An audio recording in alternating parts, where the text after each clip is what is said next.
Oops, oops.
Hey, everybody. Good morning.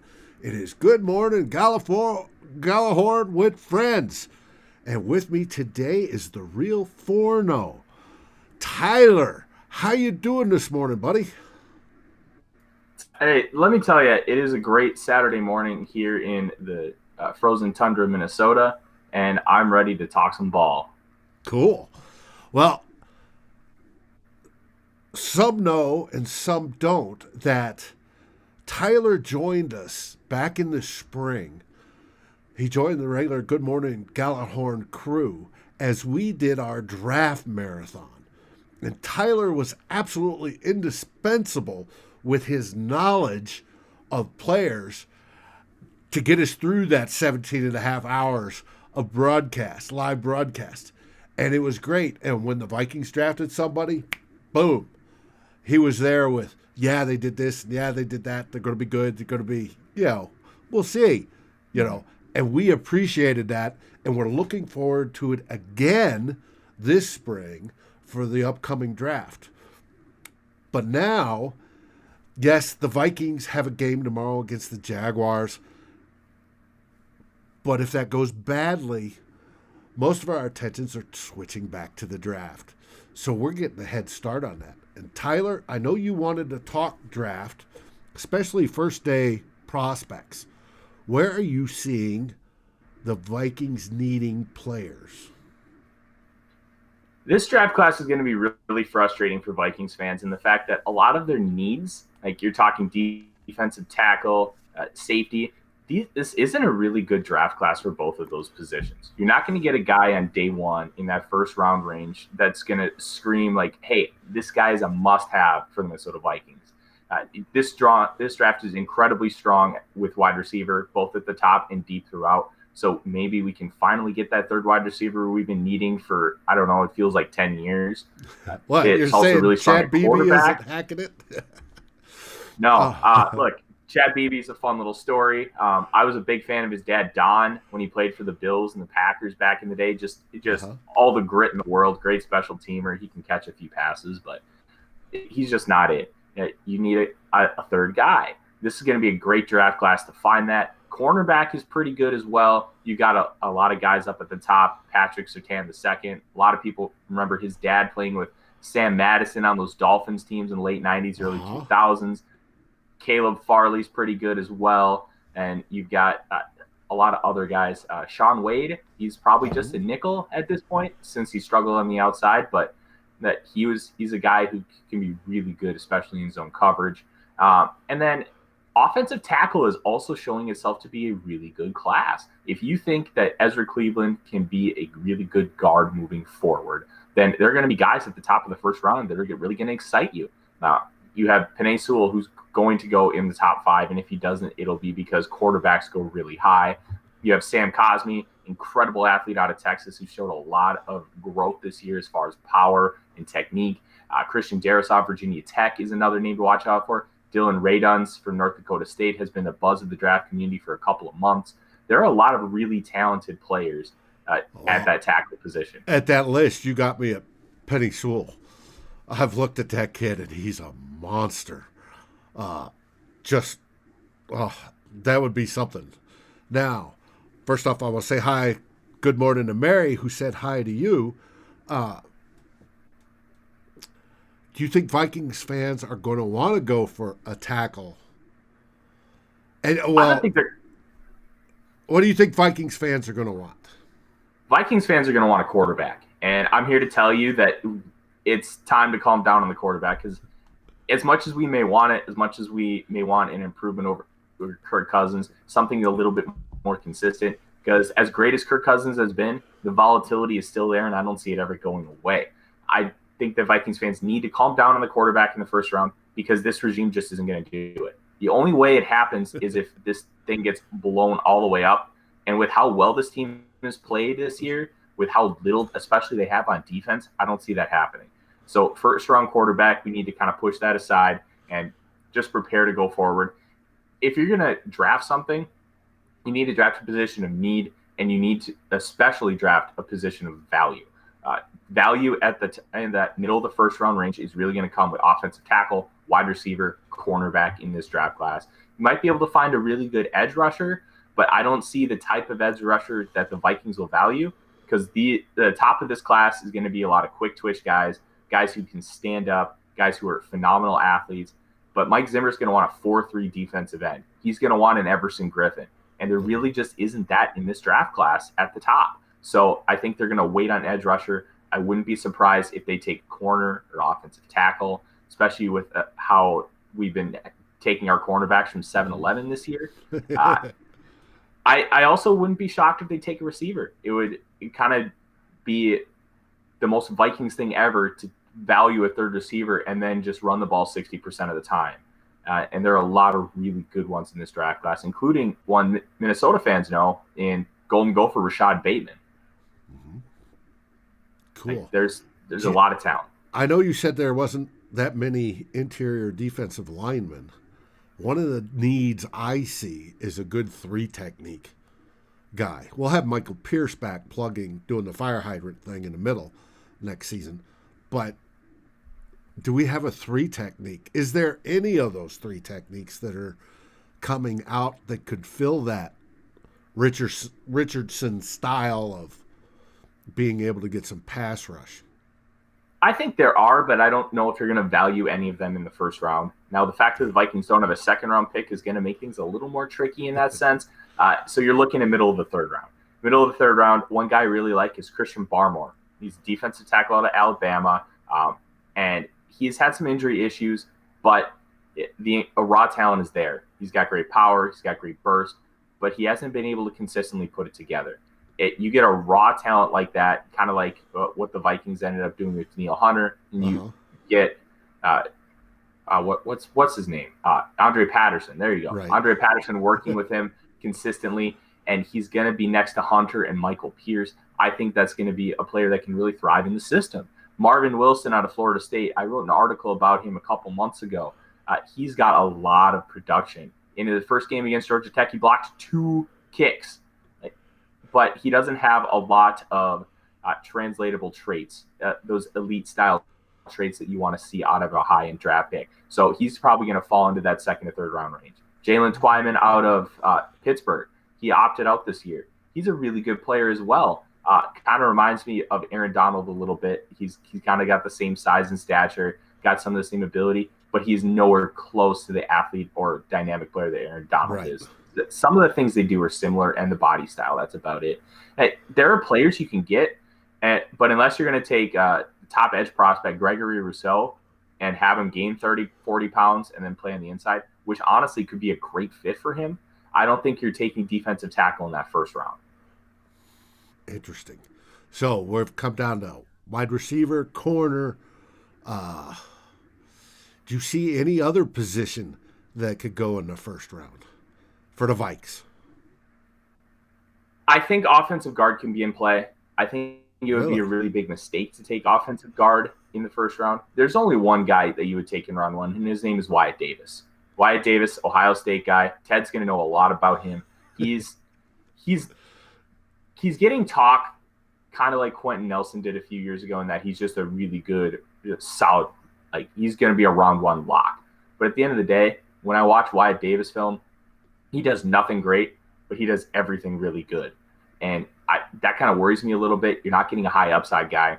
Guards you can historically find on day 2 and day 3, and they can be really good players. You don't need to take that guy in round 1 unless he is Quentin Nelson, where he's going to be an absolute game-changing mauler.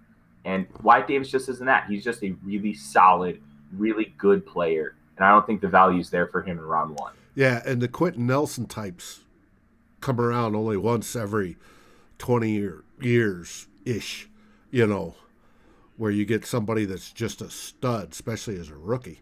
Yeah.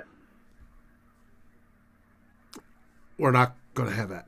I'm just trying to think, where else might Rick go? I know that we see Mike Zimmer always loves his defense, wants to improve the defense, especially after this year.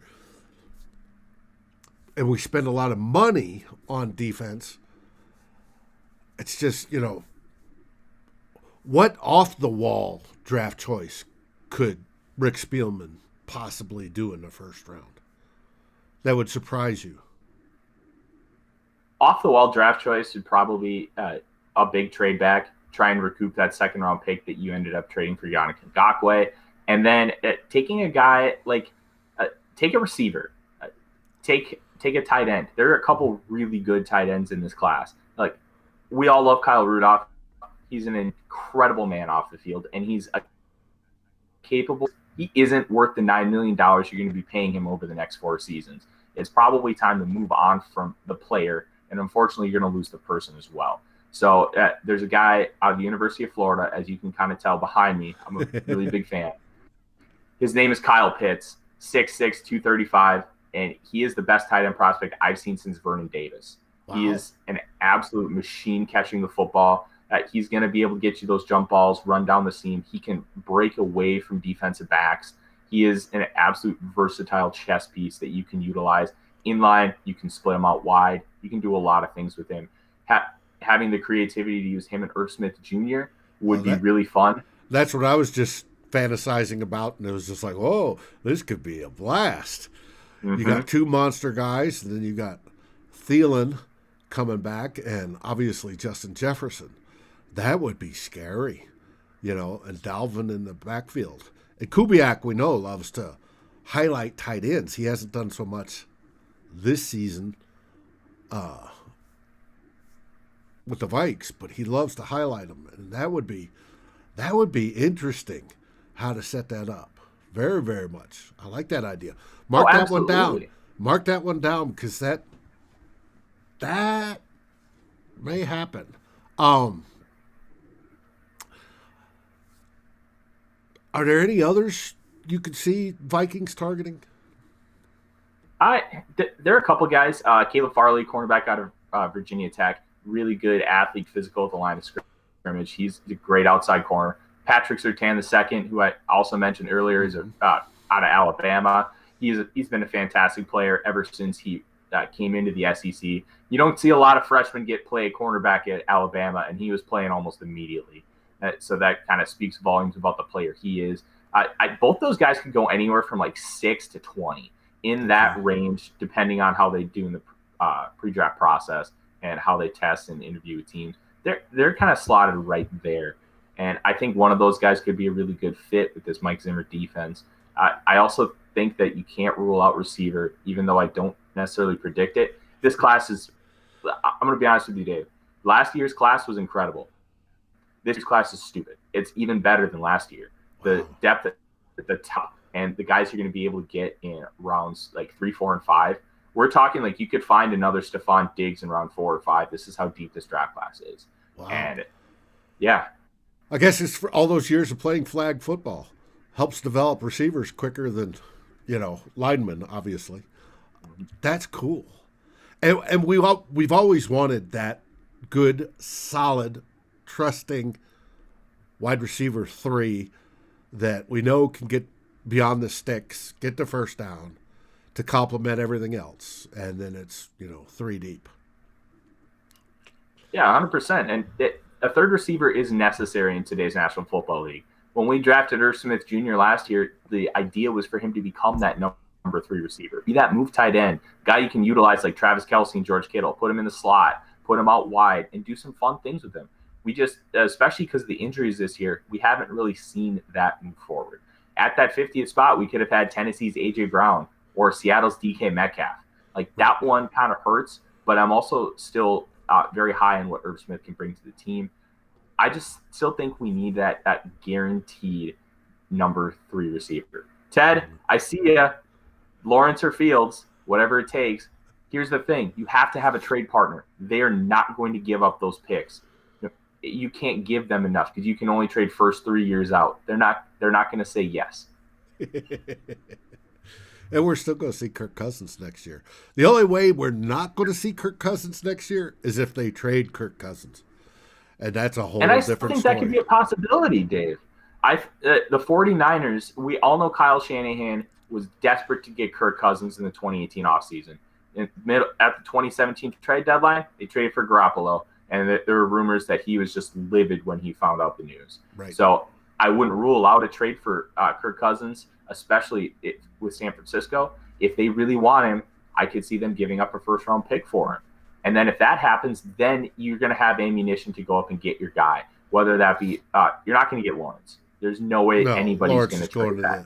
The Jets or the Jags. And as we talked about last night on the pregame show, the Jags fans are doing everything possible to make sure that they're rooting for the Jets to win and trying to make sure that they get that top spot. So absolutely. And all it takes is one Jets win and every Jaguars loss, because that's how it's going to work with the strength of schedule. But if you end up getting 2 first-round picks, Zach Wilson, I know Matthew Collar's done a lot of talk about Zach Wilson. Look, last year Zach Wilson was fun bad. He was a really fun watch, but he hadn't put it all together.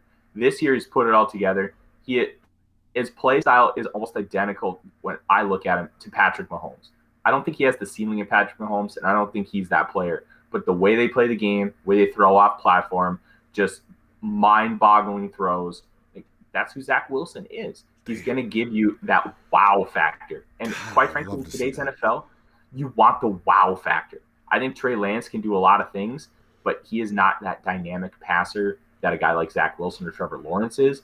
But I do think Lance in this system, with the zone running scheme, the play action, the bootlegs, he will be an absolutely fantastic fit.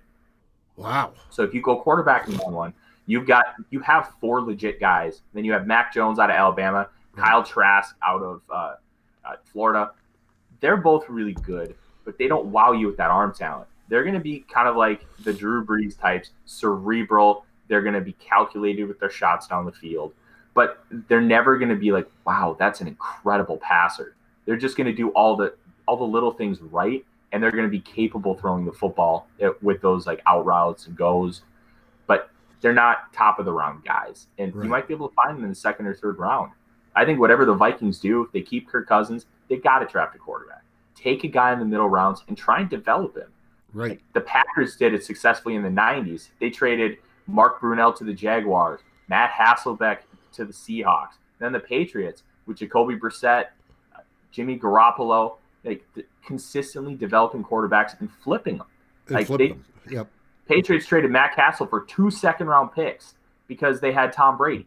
Like, those kind of things make a difference. Even if you're not going to necessarily play them, teams see him in preseason games. I want that guy. And they'll give you draft capital for him. And then if Kirk Cousins goes down, you have something behind him. Sean Mannion's a great clipboard holder, and he's great mentally for Kirk Cousins. But you don't ever want to see him hit the field. Right. You want somebody that has a chance to be capable of hitting the field. Yeah. And then Mannion can hold the clipboard for that guy. Yeah. And that's what hurt us in 2016 when Teddy went down. We had Sean Hill. Sean Hill was only a clipboard holder. And then we had to panic, and we traded for Sam Bradford. Right. If you have a young guy who you think, you know what, let's put some time in developing him, like a 4th-round pick, you could find a Dak Prescott or a Russell Wilson. Those are highly unlikely. But just in the last 10 years, you have 2 guys, one in round 3, one in round 4, who hit big. It's not the most uncommon thing in the world. Take a shot. Draft a guy. We're going to have projected 4 4th-round picks. Take a quarterback. Yeah, that makes sense to me. Well, you have given us a lot to think about. I am going to go back and save this tape so that we can look at these names individually, and we'll break them down later. Maybe as closer we get to their draft, we can pull some film in and talk about these guys individually. But I can tell you, once Drew wakes up this morning and watches this, he's going to be scratching and writing down and making sure he knows about this because he loves this stuff too. Any last words? Look, at the end of the day, even though the Vikings are still in the playoff hunt, it is always draft season. Make sure you're watching on Saturdays, watching for guys that just pop out to you on the TV, write their names down, and then take a look. You can scour all over YouTube, and there are cut-ups of players where you can just kind of watch who they are and get a sense and a feel. And that's one of the best parts about football, is just understanding the game more and really trying to pinpoint and predict what the Vikings can do. Cool. Hey, it's Vlogmas Day 5. Good Morning Gjallarhorn's brought you Tyler Fornes with Good Morning Gjallarhorn and friends. Tomorrow on Good Morning Gjallarhorn, we have Good Morning Gjallarhorn in the Raw after the game. Be sure to join us 15 minutes after the game as we go live to talk football. Right now, it's Tyler in the draft. Mark this tape. Save it, because you're going to want to do the research along with us. And let's come back and look. Tyler, we're going to have you on in the future again. We look forward to it. You have a great weekend. And Skol! Appreciate it, Dave. Thanks a lot. Thank you for watching or listening. As always, if you like, subscribe, and ring the bell for notifications.